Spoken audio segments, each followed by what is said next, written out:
Pensar Podcast. El mono que piensa, ahora también habla. Un programa de Pensar Liberado.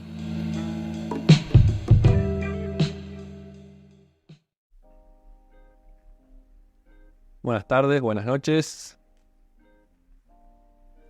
¿Cómo están? Bienvenidos y bienvenidas a los que se van a ir sumando.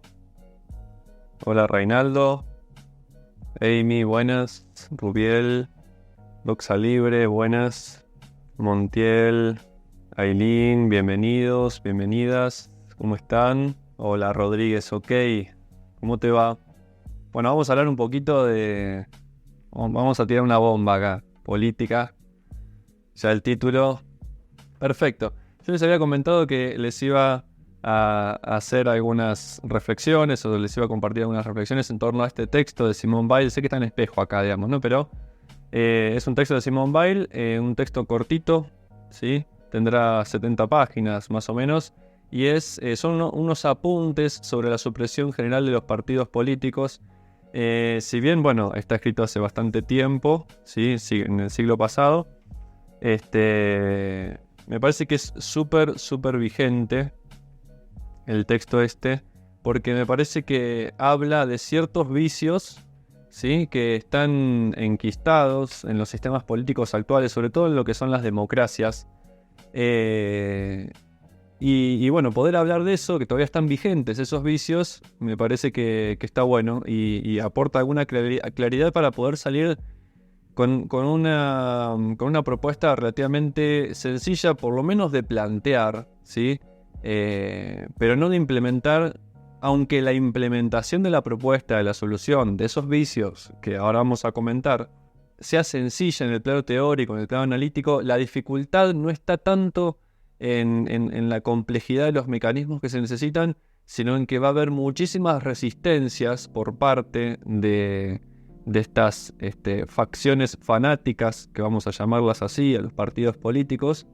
Va a haber muchas resistencias porque son, en palabras de Simone Weil, como, digamos, pequeñas iglesias profanas que se constituyen, ¿sí? Bajo la amenaza de la expulsión o bajo la amenaza de ser considerado un hereje. De hecho, funcionan así, digamos, ¿no? Funcionan por adoctrinamiento y funcionan por propaganda, es decir, por proselitismo.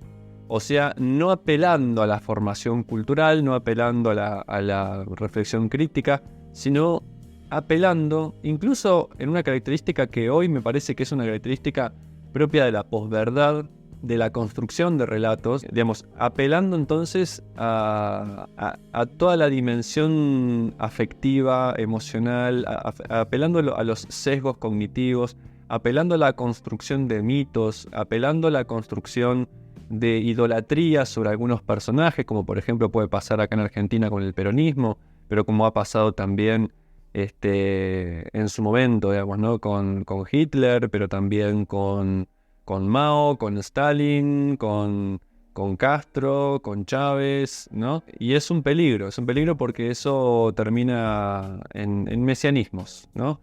Que terminan delegándole no solamente poder, sino el pensamiento, ¿sí? A un grupo de personas, a mi modo de ver, a mi humilde juicio, de dudosa integridad moral, pero sobre todo de integridad psicológica.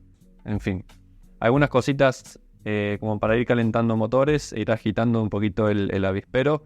Saludos, Rubén, ahí, que me saludas desde Colombia, estoy yo. Desde Honduras, un saludo, qué lindo tener gente de varios lados que está mirando este encuentro, que está participando en realidad de este encuentro. Hagan comentarios y demás. Bueno, el texto se llama Apuntes sobre la supresión general de los partidos políticos. Acá tengo algunas notas, digamos, ¿no? que fui tomando y demás de esto. La primera cuestión que me surgía aclarar que es la siguiente. Muchos seguro pensarán que proponer la supresión de los partidos políticos es en sí mismo proponer la supresión de la democracia, ¿no? Como si si los partidos políticos fueran los depositarios de la libertad, fueran depositarios de la libre expresión, fueran depositarios de los derechos humanos, ¿no? Fueran depositarios de cualquier cosa buena, digamos, ¿no? Que uno pueda, asociar con la institución democrática. Lo que quiero aclarar, en definitiva, que suprimir los partidos políticos no es suprimir la democracia, ¿sí? Y es verdad, como comentaba en una publicación ahora hace unas horas atrás, es verdad, a mi modo de ver, lo que dice Simone Weil, que por lo menos hasta el momento en el que ella escribe, y yo diría hasta la actualidad, no hemos conocido en verdad, ¿sí?, una democracia real. Ahora, no quiere decir que yo esté abogando por esa idea romántica de la democracia de los griegos, en el sentido de que hubo algunos que comentaron, en definitiva, bueno, que cuál era mi propuesta, digamos, ¿no? O sea, volver a esa democracia de los griegos idealizada, que en el fondo era una democracia sin mujeres, una democracia sin negros, podríamos ampliar incluso una democracia sin minorías y bajo el yugo de una aristocracia. ¿Es eso lo que yo propongo? No, en lo más mínimo. Pero sí retomar algunas ideas conceptuales, actualizarlas y tamizarlas un poquito con lo que Simone Weil va a plantear, ¿sí? En primer lugar, la idea de la democracia real sería básicamente una estructura que no sea jerárquica piramidal como lo que sí hoy en la actualidad está, aunque la democracia es sinónimo de horizontalidad, hoy hay mucha verticalidad. Sobre todo en los países que son, por ejemplo, presidencialistas. Es decir, hay uno en la cabeza al que, en definitiva, o en la mayoría de los casos, no se toca, que termina siendo jefe de un bloque importantísimo en el Congreso, ¿sí? Y que además, por lo menos también como pasa en Argentina, tiene la posibilidad de despotricar frente a uno de los poderes como puede ser el judicial. Con esto no estoy diciendo que el poder judicial sea honorable, ¿no? Ni que sea sabio, inocente, ni nada por el estilo, digamos, ¿no? Pero sí que hay un altísimo atentado contra la famosa división de poderes que establece en algún momento en el espíritu de las leyes Montesquieu, por ejemplo, digamos, ¿no? O sea, en realidad no hay una verdadera división de poderes como para balancear, ¿no? Mecanismos de balanceo de poder y demás. Porque todo en última instancia, ¿sí?, estaría bajo la cierta tiranía de la estructura de los poderes políticos, que son piramidales porque siguen a líderes, y lo que dicen los líderes y lo que dice la doctrina de los partidos no puede ser cuestionado. Y si uno lo cuestiona, ya no puede pertenecer a ese partido y tendrá que irse a otro y asumir en bloque las doctrinas y las enseñanzas, casi como un credo religioso católico romano, digamos, asumir en bloque las enseñanzas y la doctrina de ese lugar, ¿no? Vi que había ahí algunos comentarios, no sé. Democracia sin demos, oxímoron. Claro, sí. Bueno, y obviamente la democracia sin demos es la democracia que hoy tenemos, que es la democracia representativa. Miren, hay un filósofo que se llama David Miller, que escribe un texto interesante que leí ya hace tiempo, pero no me quedaron algunas ideas siempre vigentes y bastante incorporadas. Que escribe un texto sobre introducción a la filosofía política, y él maneja la idea de que lo que nosotros hoy llamamos como democracia, en realidad no es más que una aristocracia electiva. Y si estamos en posesión de la aristocracia, ¿sí?, ya no hay pueblo, ya no hay demos, porque en definitiva terminamos delegando a una suerte de aristocracia o suerte de personas que se terminan constituyendo en una aristocracia, porque todos los que se dedican a la política de carrera, a la política profesional, terminan ultra cómodos económicamente y materialmente hablando, ni que hablar de la impunidad que reciben, y sobre todo si están en el Congreso, ¿sí?, en la Cámara Baja, en la Cámara Alta, con todos sus fueros, con toda su impunidad y su inmunidad también, ¿no? De hecho, hoy en Argentina, ¿cómo puede ser que los senadores mantengan fueros? No. ¿Y cómo puede ser que haya senadores que tienen causas, que ya tienen curso y que están en pleno ejercicio de poder? Ante la más mínima sospecha de la falta de integridad institucional y moral y ética de alguien que está cumpliendo una función y está llevando sobre sí una carga pública con la responsabilidad que eso conlleva, ya no podría llevarla adelante. Obvio que después acá me van a decir, bueno, pero eso hace que el Poder Judicial pueda perseguir, hacer el famoso lawfare, digamos, ¿no? Entonces, claro, los diputados y los representantes del pueblo tendrían que tener cierta inmunidad, cierto respaldo, cierta protección ante esa posibilidad del lawfare, digamos, ¿no? Sin embargo, eso no quiere decir que los que están en la Cámara de Diputados, en la Cámara de Senadores, sean intachables y que ellos mismos, desde sus propias herramientas y estrategias del ejercicio del poder, propias de los que están en esos lugares donde pueden manejar la opinión pública, porque recordemos que el Poder Judicial no maneja opinión pública, los que manejan la opinión pública son los que están, los que llamamos políticos, y esos también se ensañan y esos también persiguen a los de los otros poderes, ¿sí? Hay un encarnizamiento de ida y vuelta, incluso entre los tres grandes poderes. Bien, entonces lo que quería recuperar respecto de la cuestión de los griegos es que en realidad saquemos la idea de que estamos de acuerdo, digamos, ¿no? Que no queremos esa democracia en la cual no hay mujeres, no hay negros, no hay minorías en general, digamos. Igual las mujeres no son minoría, pero sí son minoría en el sentido de la participación institucional en muchos de los aspectos de la vida política en general, ¿sí?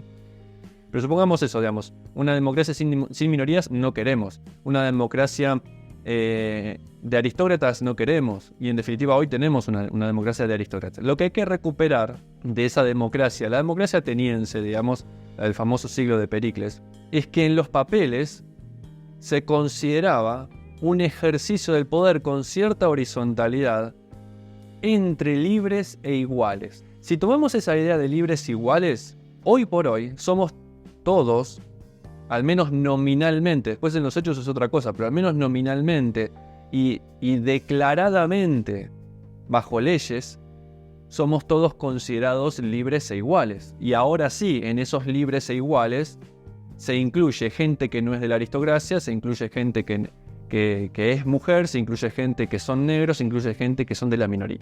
Entonces esa democracia sí queremos, la democracia de los libres e iguales en base a lo que consideramos hoy, y está declarado hoy legalmente que son los libres y los iguales. Entonces esa democracia sí la queremos, con cierta, obviamente, horizontalidad que desde Simone Weil vamos a decir que no existe en los partidos políticos actuales. Y recuerdo, suprimir los partidos políticos no quiere decir abolir la democracia. Cierta representatividad tiene que estar, pero la representatividad no debería estar, según Simone Weil, en los partidos políticos. Bien, Simone Weil explica de alguna manera que la democracia actual, la democracia moderna, tiene una estructura de partidos, que eso sí no estaba, o al menos que yo tenga conocimiento, no estaba en la democracia clásica griega que todos se ensalzan y que obviamente se le pueden hacer muchísimas críticas, como ya vimos, y la mayoría de ustedes conoce la crítica de que sea una democracia sin mujeres, sin negros o sin minorías y llevada adelante por una aristocracia. Simone Weil dice, la democracia como hoy la conocemos, en su tiempo, escribe ella, pero hoy es lo mismo, digamos, básicamente, tiene una estructura que es la estructura de partidos.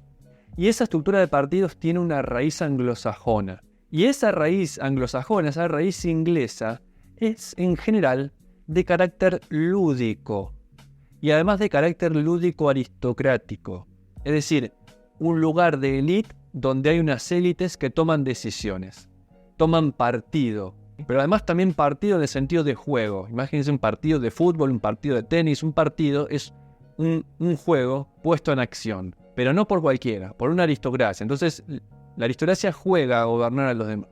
Básicamente es eso. Y después Simone Weil dice que en Francia aparece con el club de los jacobinos, que bueno, que de alguna manera también como instauraron cierto terror, digamos, ¿no? Instauraron en la Francia de aquel momento, digamos, en la Francia de los jacobinos, instauran una suerte de lucha de facciones que básicamente funcionaban bajo el siguiente lema: un partido en el poder y los demás en la cárcel. Fíjense si eso no pasa, por ejemplo, con la China actual. Hay muchos que salen a defender y con muy buenos argumentos la eficacia del unipartidismo chino actual y demás. Pero bueno, nada, otra forma de ser, ¿no? Bueno, vamos a hablar de Rousseau, Andrés, ahí que comentás algo. Ahora voy a decir algo de Rousseau porque toma las ideas de Rousseau, Simone Weil, sobre todo para hablar acerca de la voluntad general, pero ya vamos a llegar a eso. Y obviamente, este doble origen, ¿no? Con la lucha de facciones, más bien de índole francesa, donde estaba el club de los jacobinos, donde donde se propone esta suerte de eslogan o lema de donde hay un partido en el poder y los demás en la cárcel, y luego con la primera raíz inglesa, donde es una estructura de partidos de carácter lúdico, aristocrático, se gesta lo que es una tendencia totalitaria en el origen mismo de los estados modernos nacionales bajo una estructura democrática, posterior a la Revolución Francesa. Y Simone Weil dice que el pecado original, ¿sí?, de los partidos políticos es justamente el totalitarismo que deja una herencia de cierto terror también, digamos, ¿no? Obviamente los totalitarismos han dejado eso, pero me adelanto y spoileo un poquito que para Simone Weil todos los partidos políticos tienen en sí mismos, como dije en la historia, avisando de este vivo, tienen en sí mismos un germen y una semilla totalitaria, tiránica. Y vamos a ir viendo por qué, digamos, y lo explica muy bien Simone Weil. Entonces Simone Weil se pregunta básicamente, ¿los partidos políticos hacen más mal que bien o hacen más bien que mal? Esto hay que discernirlo. Cada uno de nosotros podemos ir viendo, digamos, ¿no? Por ejemplo, circunscribámonos a las democracias latinoamericanas, que es donde la mayoría de nosotros calculo que estamos, digamos, ¿no? Si bien esta cuenta siguen gente de otros lados, son constantemente una sucesión cíclica, muy rápida incluso, de crisis económicas, crisis políticas, estallidos. Hace 1, 2, 3, 4 años atrás fueron apareciendo distintos estallidos contra las derechas en Latinoamérica. Y hubo un cambio de ejes hacia la izquierda muy grande y muy en bloque, regionalmente hablando. Pero ahora están también en crisis esas 2 o 3 años después, hacia el final o el comienzo de los mandatos de izquierda, se está en crisis, ¿no? O lo que pasa en Brasil, por ejemplo, que está bien, ganó Lula, de supuestamente el ala izquierda, ¿sí?, frente a Bolsonaro, supuestamente el ala derecha, o antiderecho, etcétera, todo lo que quieran decir. Pero Bolsonaro no perdió el poder, o no perdió poder. En realidad no hay el poder, hay poder. Está ahí por ahí dando vuelta y algunos lo captan, lo encapsulan bien y lo agencian y lo distribuyen a su favor. Y lo vimos con toda la crisis después de las elecciones, los cortes de ruta, ¿sí?, las manifestaciones de los pro-bolsonaristas, etc. Bueno, un lío bárbaro. O sea, Latinoamérica está hace varias décadas, yo diría 40, 50 décadas, incluso pasando por la época de las dictaduras militares, etc., de crisis constante. Y además precariedades institucionales, precariedades económicas. Las grandes metrópolis de Latinoamérica, digamos, con altísimo grado de indigencia y fractura antropológica de las personas que están ahí, que son tremendos. Algunas personas son zombies que están ahí, viviendo en condiciones infrahumanas, inhumanas. Y eso tiene su raíz en que estamos bajo un régimen político llamado de modo falso democrático, que además de no ser democrático porque es representativo, y la representatividad siempre engendra aristocracias, es también una lucha descarnada y encarnizada, mejor dicho, y muchas veces ensangrentada, de facciones fanáticas, de facciones religiosas, ¿sí? En el fondo es eso. Entonces dice, ¿los partidos políticos hacen más mal que bien o hacen más bien que mal? Eso hay que discernirlo, y hay que discernirlo conforme a una definición de bien muy sencilla que da Simone Weil, porque dice toda estructuración política tiene de alguna manera que velar por el bien general, por el bien común, ni siquiera general, porque general apunta a la mayoría, pero acá no queremos la mayoría, queremos el bien de todos, el bien de todos sistemático. Entonces, ¿qué definición de bien vamos a poder dar? Simone Weil dice que el bien en política va a responder a la verdad, a la justicia y a la utilidad pública. Obvio, Cristian, pero hace un tiempo ya hablaste, y de hecho hace mucho tiempo se viene hablando, ni siquiera yo es que hablo de eso, de la posverdad, y de que ya no hay verdad, o que hay verdad pero no en el sentido fuerte, sino que hay verdad en el sentido relativo. Bueno, entonces, ¿cómo es que adherís a esta definición de Simone Weil de la verdad? Bueno, veamos la verdad en un sentido. Veamos la verdad en el sentido, primero, de la transparencia institucional, que no la hay. En el fondo no la hay. Sí, están los mecanismos, por ejemplo, están los boletines oficiales de la declaración de las leyes, pero ¿quién carajo va a ir a ver eso? Ah, bueno, pero es responsabilidad tuya, que yo, bueno, pero también debería haber, digamos, ya que la mayoría de las personas se informan, por ejemplo, por los medios de comunicación masiva, debería haber una legislación, una regulación en la cual constantemente los medios de comunicación den a conocer las resoluciones que se dan periódicamente sobre lo que resuelve, por ejemplo, el Poder Legislativo. Los decretos que constantemente está brindando y apuntar a eso, digamos, ¿no? Obviamente tiene que haber un cambio de interés nuestro, quizás estar un poco menos en TikTok mirando estupideces y estar un poco más atentos a este tipo de cuestiones, digamos, ¿no? Porque me parece que también hay que apuntar a la participación ciudadana, y la participación ciudadana, en principio, desde lo que hoy se puede hacer ahora y ya, es constituirnos nosotros mismos en una suerte de censores de lo que hace y deja de hacer el poder político desde una enmascarada e implícita transparencia.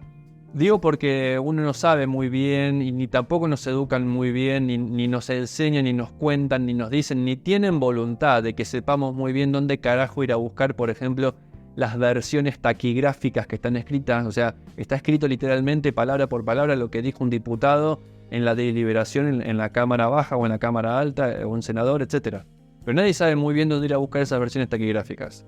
Nadie sabe muy bien dónde ir a buscar los boletines oficiales. Además de que estamos en un entramado social en el que si supiéramos dónde y fuera realmente sencillo acceder a todo eso, y además si usaran un lenguaje que verdaderamente se entienda, porque es un lenguaje, es peor que el de la crítica de la razón pura de Kant, es peor que el más bodoque de los libros de filosofía, el lenguaje que utilizan ahí. Y claro, es lo mismo que pasa con el lenguaje judicial, el lenguaje de abogado. Está tan encriptado que es un lenguaje de gueto y no está adaptado para que el público en general lo entienda, para el público no especializado lo entienda. Y es paradójico porque están legislando o están velando desde lo judicial por las leyes ya establecidas y sancionando, decretando, etc., para el pueblo en general. Entonces hay que comunicarle al pueblo en general en un lenguaje asequible. Entonces eso es paradójico. Dicen abogar en pro del pueblo y no le hablan como el pueblo habla.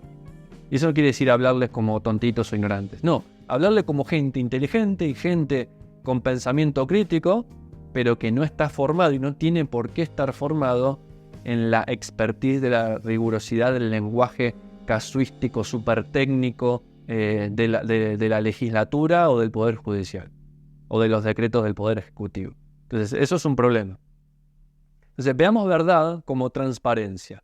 Justicia, bueno, justicia, por ejemplo, hay que verlo. Una sociedad justa no es una sociedad que, por ejemplo, digamos, que también lo hablamos con el tema de unos reels que publiqué anteriormente, ¿no? Si las cárceles están llenas de pobres o no. ¿Hay algún rico, hay algún millonario, hay algún político realmente preso? Y digo preso en una celda como cualquier otro, porque algunos sí están, entre comillas, presos, pero en sus mansiones, en sus quintas de no sé dónde. Y eso es y eso es una farsa, en definitiva. ¿Sí? Esa es una forma de ver la justicia de una sociedad. Justicia de una sociedad donde vos puedas ir por la mayor, porque en las metrópolis en general se ve toda la pobreza, porque ahí abunda, digamos, donde vos puedas ir por la calle y no veas gente arruinadísima. Es penoso ver eso. Y sentir la impotencia de no poder hacer nada. Gente que ya es muy difícil de rescatar. Y segundo, obviamente, la utilidad política. Si estamos en gobiernos, por ejemplo en Latinoamérica, en la que constantemente y cíclicamente y rápido, esos son ciclos, no son ciclos de 40 años. Bueno, cada 40 años tenemos una crisis. Bueno, dale, me la banco, 40 años una crisis. Pero no, hay crisis cada 4 años. ¿Qué es? Crisis cada vez que termina un mandato de gobierno, no importa si es de derecha, de izquierda, de centro, no importa nada esto. Cada 4 años hay una puta crisis. Entonces son crisis de corto plazo, ¿sí? Que en general la pagan los pobres y los de clase media, con la suba de impuestos, con inflación, con suba de los créditos hipotecarios, de la suba de los créditos en general, donde uno no puede pedir un puto peso para poner ningún negocio de nada y aportar con lo productivo de cada uno en la sociedad. Y es un lío, digamos, ¿no?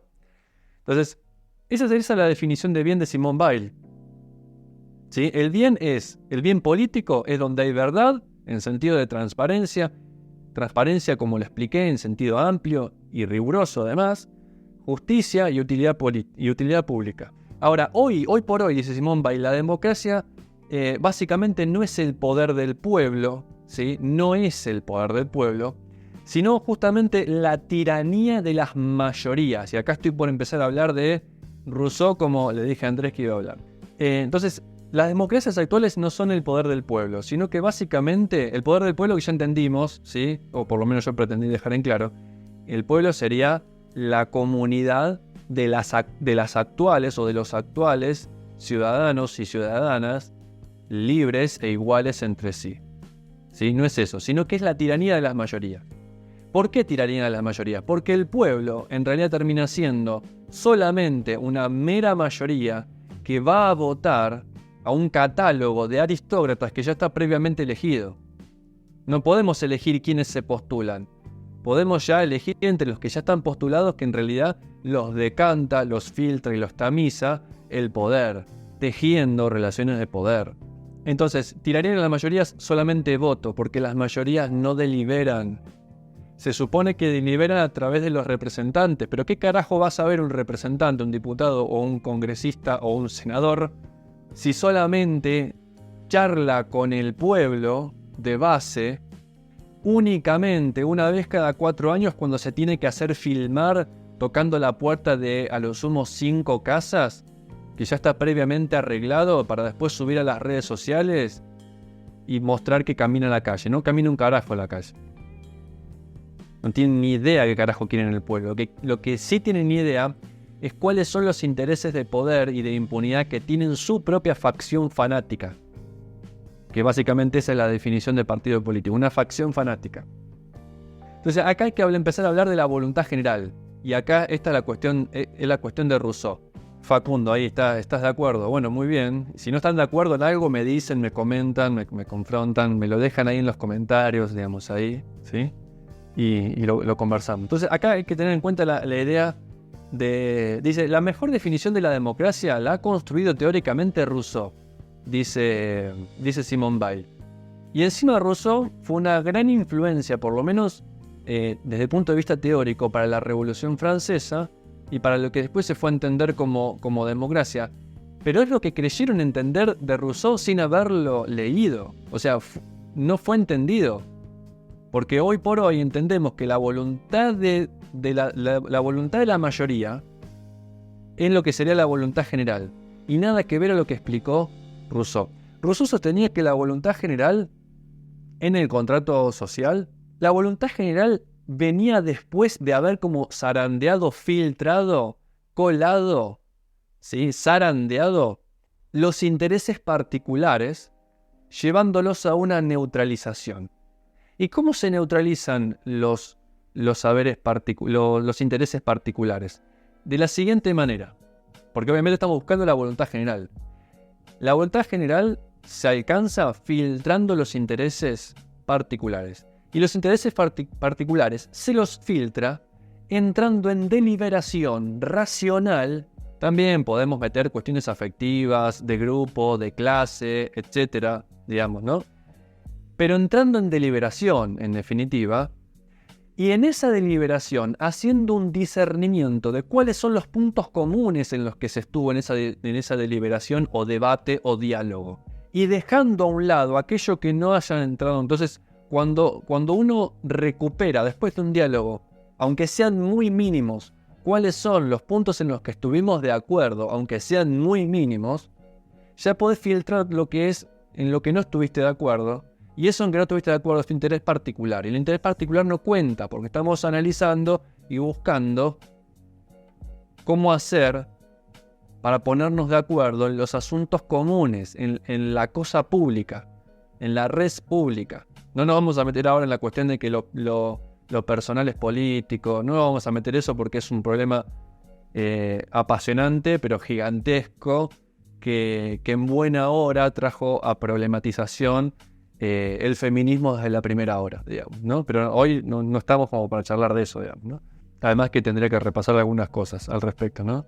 Pero, entonces, lo primero que la voluntad general es la neutralización de los intereses particulares. Y cuando uno encuentra esa neutralización, lo que tiene que lograr primero es cierto equilibrio en el sentido de la armonía.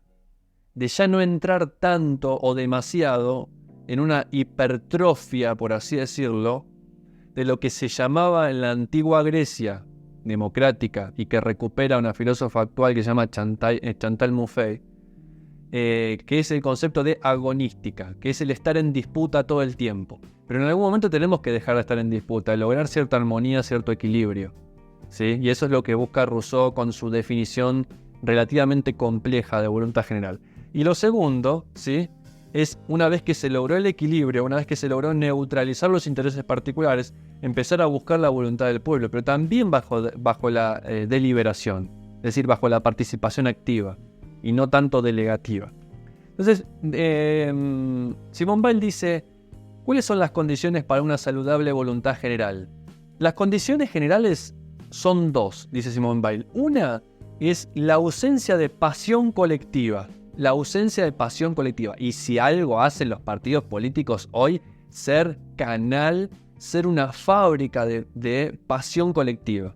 Y la pasionalidad enceguece, enardece. La pasionalidad te vuelve xenófobo, te vuelve racista, te vuelve un odiador, un hater, te vuelve la pasionalidad. La primera condición para una saludable voluntad general, ¿sí?, un saludable ejercicio de la democracia, dice Simone Weil, la ausencia de pasión colectiva, porque la pasión básicamente ejerce una presión irresistible para los individuos y en definitiva eso termina siendo al pueblo unánimemente responsable de todos los crímenes.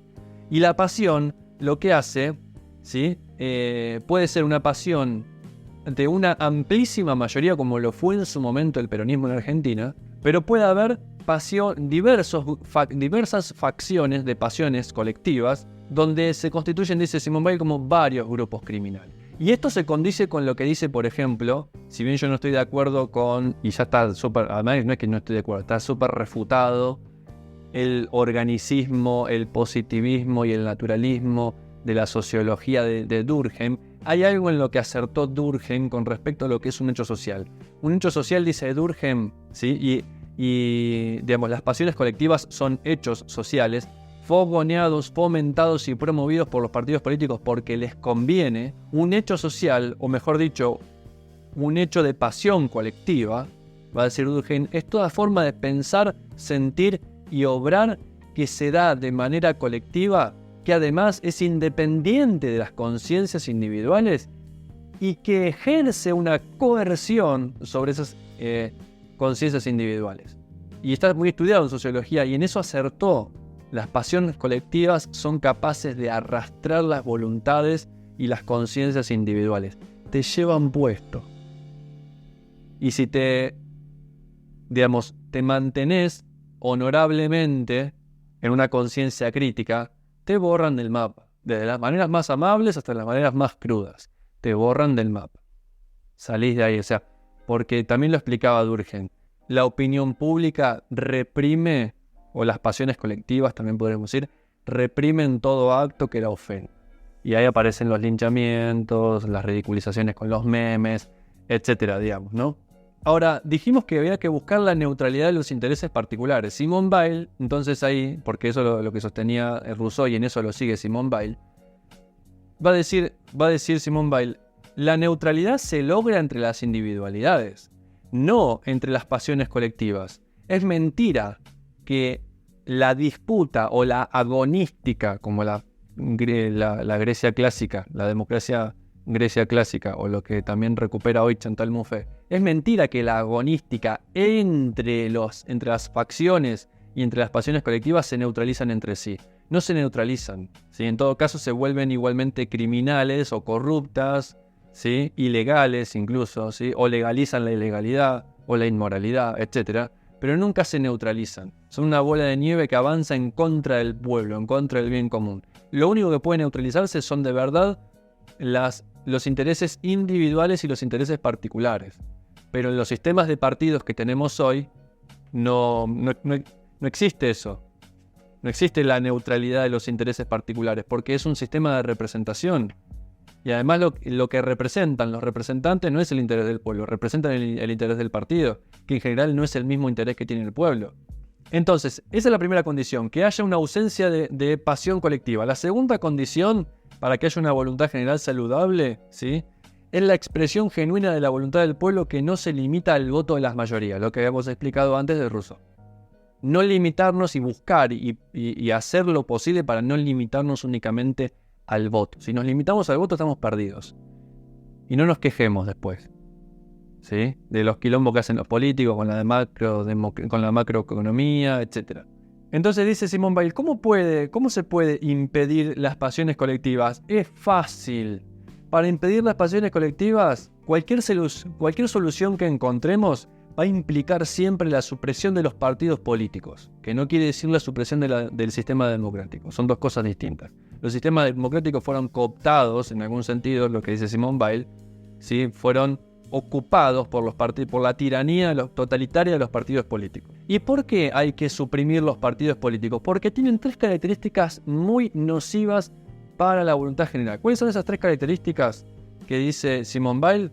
Básicamente que, y es obvio, si nos sinceramos lo podemos ver, me parece, que son máquinas de fabricar pasión colectiva. Nunca apelan a la racionalidad, nunca apelan a la sincera, genuina y honesta transparencia. Uno tiene que salir a hacer militancia, y la militancia es hacer proselitismo.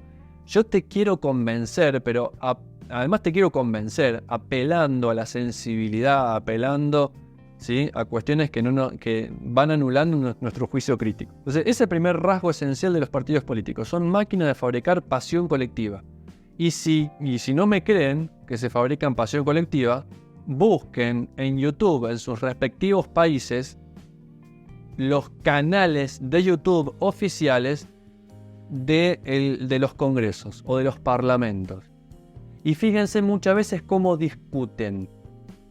Y fíjense si esa discusión que tienen los diputados, los senadores, los congresistas, no se parece a una arenga de cancha de fútbol. Porque están fabricando la pasión colectiva, no están fabricando, otro tipo de deliberación que verdaderamente nos beneficie a todos. Y eso es un problema. Pero chequenlo, van a ver, son canchas de fútbol, hasta hacen cantitos.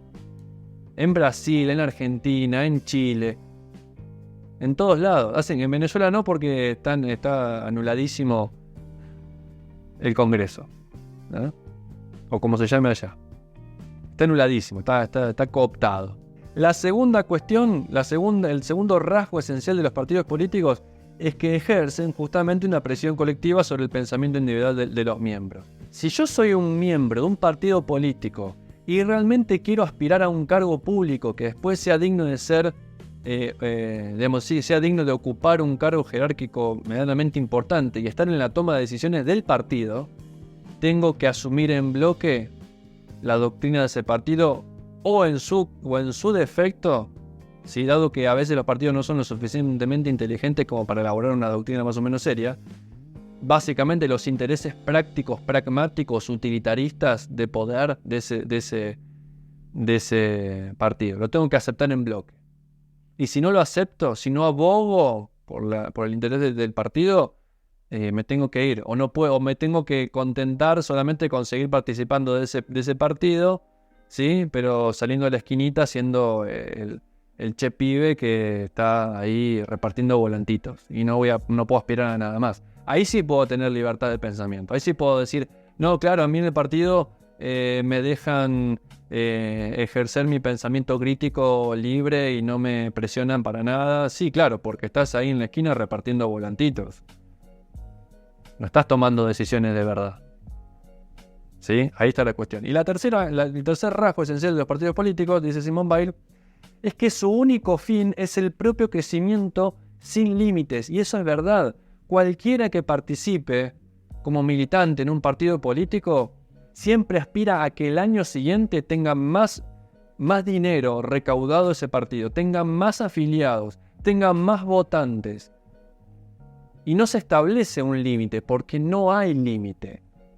Y esa tendencia de que el único fin sea el propio crecimiento sin límites es lo que hace que los partidos políticos sean o tengan en sí mismos la semilla totalitaria, tiránica, despótica, autoritaria, arbitraria. Porque después empiezan, incluso como eso induce a constantes crisis, como yo dije, cada 4 años, que son crisis a corto plazo, hace que los gobiernos de turno, oficialistas, hace que el oficialismo de turno generalmente gobiernen por decreto. Y esos son superpoderes. Pero como están en constante, los países latinoamericanos están en constante situación de crisis, ahora quería utilizar otra palabra, ahí está, están en constante estado de excepción, ¿sí? Los que gobiernan hacen uso de ese constante estado de excepción y gobiernan todo el tiempo por decreto. Y no se pueden poner ni siquiera de acuerdo en lo que es el presupuesto anual del Estado, que básicamente es lo que se considera como la ley madre, porque de ahí parte todo lo demás. Cómo se va a organizar en realidad y en concreto un país. Bien, eso respecto a los partidos políticos. Acá también, Simone Weil dice, no importa qué temperamentos habiten esos partidos políticos, no importa si hay un temperamento revolucionario o un temperamento burgués, todos apuntan a un totalitarismo. ¿Por qué? Porque el revolucionario obviamente concibe la totalidad. Es un poco lo que decía Hannah Arendt. El día después de la revolución, el revolucionario se vuelve un dictador.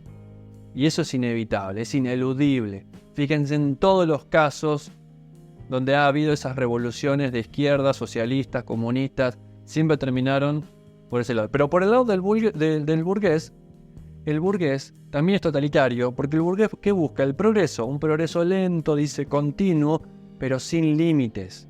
Y además es un progreso lento, sin límites, hacia, generalmente, la tecnocracia. Y la tecnocracia beneficia a las clases acomodadas, porque los que tienen mejor acceso a la tecnología, en el fondo, ¿sí? Ya sabemos quiénes son. Bueno, entonces, vamos con la propuesta y ya cerramos con esto. Entonces, la cuestión es que la democracia es un juego de partidos.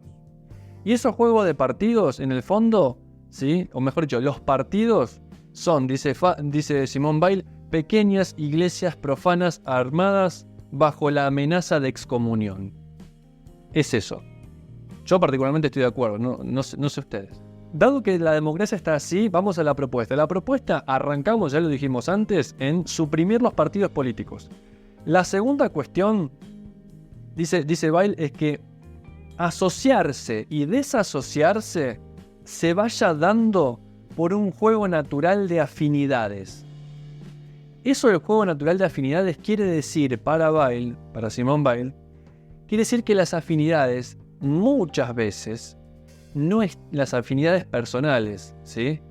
con otras personas, en general y muchas veces no está con los integrantes de mi facción política. A veces, y muchas veces, más de las que a veces pensamos, la afinidad política está con los del partido contrario. Pero lo que me pasa, como estoy dentro de una facción religiosa que tiende al totalitarismo, y que me pide que yo adhiera constantemente a los intereses de poder y económicos que tienen, no puedo decir estoy de acuerdo. Si soy radical no puedo decir estoy de acuerdo con los peronistas, o si soy del PRO con los kirchneristas. No lo puedo decir, o me cortan la cabeza, metafórico o literalmente. Entonces, para que se pueda dar una asociación o para que uno pueda asociarse o desasociarse de modo fluido por el juego natural de las afinidades, para eso tenemos que suprimir primero los partidos políticos. Hay que suprimirlos. Eso daría una cierta fluidez y además de proliferación de ambientes de pensamiento donde hay una afinidad más flexible, más fluida, y no tanto la afinidad fanática o adscripción fanática al partido político y la rigidez que eso supone. Eso quiere decir que uno puede ir, por ejemplo, a quienes estén pensando desde el punto de vista radical o quienes estén pensando desde el punto de vista peronista o socialista o liberal o lo que sea, y uno pueda ir y venir con mucha fluidez. Pero eso hay que reconocerlo institucionalmente.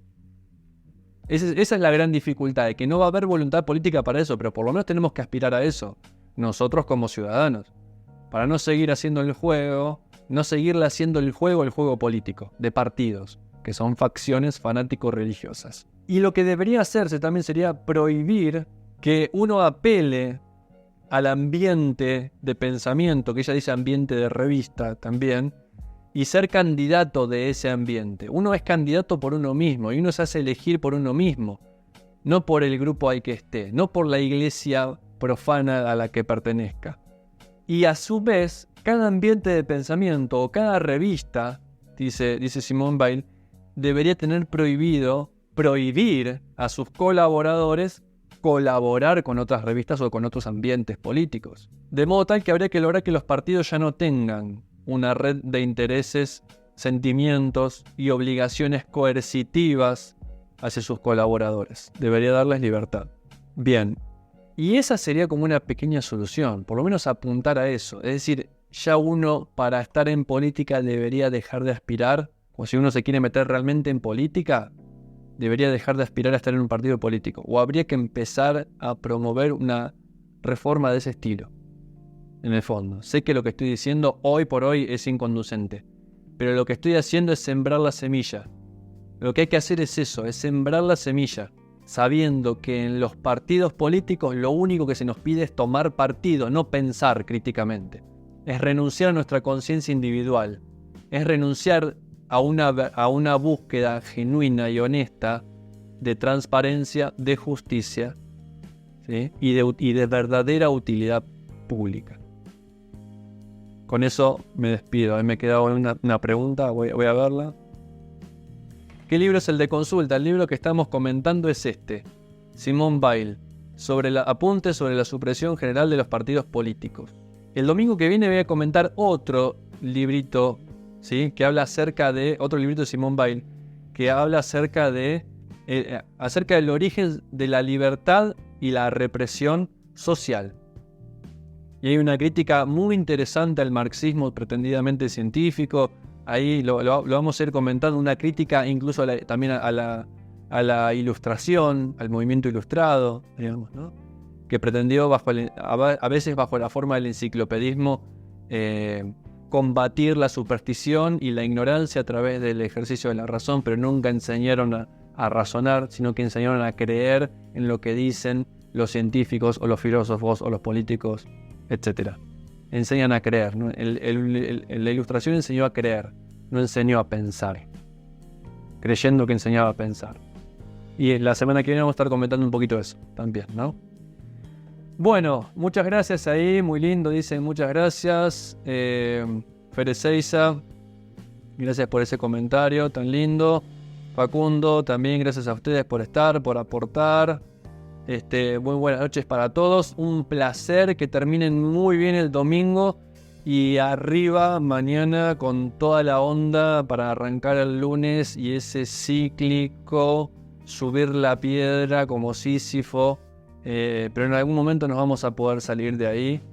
No perdamos esa tensión, esa amargura de los domingos, no la perdamos, sin hundirnos en eso, no lo perdamos, porque ahí se va anidando, ¿sí?, la rebeldía y nos va a permitir hacer algunos cambios. Pero hagámoslo con cierta, dirían los antiguos filósofos, con cierta frónesis, es decir, con sabiduría práctica, ¿sí? Y ensayemos formas, ideemos formas también de rebelarnos, insubordinarnos y hacer de nuestra vida una vida un poco más vivible también, si es que no estamos a gusto con la vida que vivimos. Les mando un abrazo grande, que estén muy bien, perdonen que me extendí un poquito más. No tanto, pensé que me había extendido mucho. Bueno, ya, feliz resto de que quede de domingo y les mando un abrazo grande a todos. Saludos Samir, saludos Ángel, saludos Andrés, otra vez Facu también, saludos. Wijabel también. Saludos. Bueno, saludos a todos los que estuvieron. Un placer comentar con ustedes este textito de Simone Weil, y yo me enamoré de Simone Weil. Les mando un abrazo grande. Que estén muy bien. Chau, chau.